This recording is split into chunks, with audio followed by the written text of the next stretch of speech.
Şimdi haberleri izlerken bazı köprülerin özelleştirme ile satılacağı ifade edildi. Ayrıca da 7 yolda karayolu, yani vatandaşın parasız olarak kullandığı 7 karayolunun da özelleştirme adı altında satılacağı ifade edilmektedir.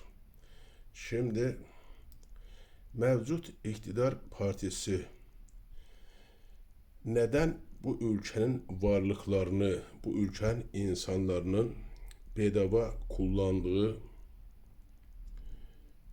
bu yolları, bu köprüleri neden özelleştirme adı altında birilerine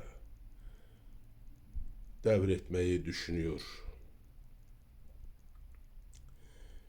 Neden bu ülkenin insanları parasız olarak yararlandığı bu ülkenin varlıklarını neden birilerine devrediliyor ve vatandaşların para vererek kullanmasını sağlamaya çalışıyor? Neden?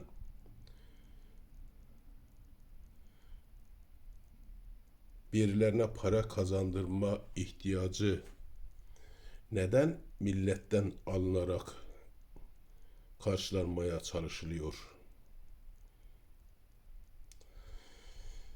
Bu ülkede insanlar üreterek, alarak, satarak, ticaret yaparak, turizmcilik yaparak para kazanabilir ki.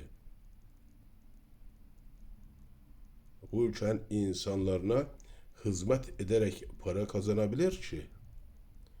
Neden bu ülkenin insanlarının bedava kullandığı varlıklarını birilerine zengin olması için devrediliyor?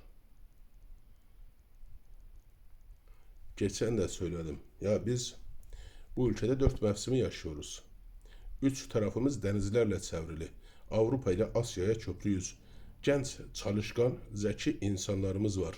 Tarımdan, hayvancılıktan, çiftçilikten, turizmden, taşımacılıktan, bilimsel çalışmalardan, teknolojik icatlardan, yani A'dan Z'ye her şeyden para kazanma imkanımız var iken, iktidar bunlara yönlendirmesi gerekir iken, neden her şeyi bu milletin omuzlarına yüklemeye çalışıyor? Neden bu ülkenin insanların omuzlarına basarak para kazanmanın, para kazandırmanın gayreti içerisinde? Neden?